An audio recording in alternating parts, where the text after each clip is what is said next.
Hörmətli izləyicilərimiz, sizinlə birlikdə yenə də bir maraqlı, çaşdırıcı, diqqət tələb edən, eyni zamanda asan bir sualın izahına baxaq. Asan olsa da diqqətsizlikdən bəlkə də 90% bu sualı səhv yaza bilər. Hansı cümlədə məsdər üçün sintaktik cəhətdən səciyyəvi olmayan xüsusiyyət işlənir? Biz burada gözümüz ən çox burada məsdəri gördü, xüsusiyyət gördü, hardasa səciyyəvi olmayanında fikir verdik, amma sintaktik cəhətdən sözdə fikir vermədik.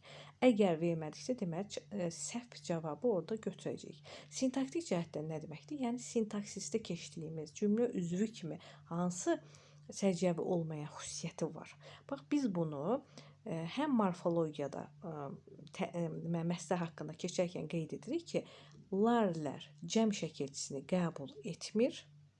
İkinci, sintaksisdə isə keçirik ki, məsdər təyin ola bilmir.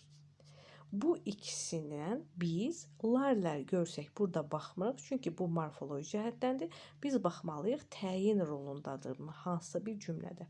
Onların belə danışma bizi həvəsdən salmasın. Burada heç bir problem yoxdur, düzgündür, yəni səciyyəvi olmayan xüsusiyyət yoxdur. Aynurgilin susmaqları heç yaxşı əlamət deyil. Baxın, burada biz susmaqlar sözünü görən kimi gedib B bəndini götürə bilərdik, əgər diqqətli olmasaydıq. Amma burada gördük ki, larlər bayaq dedik ki, morfoloji xüsusiyyətidir. Ona görə B-ni də çıxırıq.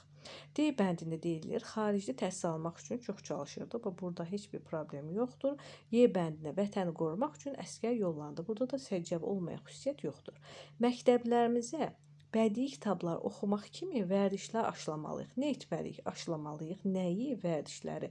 Hansı? Necə vərdişləri? Bədii kitabları oxumaq kimi vərdişləri. Baxın, bu söz birləşməsinin birlikdə, yəni qoşmalı məsdər tərkibini deyək. Bu məsdər təyin ola bilməzdi. Düzdür, burada məsdər tərkibidir, fərqi yoxdur. Məsdər tərkibi də təyin ola bilməzdi, amma burada istisna hal kimi təyin oldu. Deməli, cavabımız oldu C bəndi.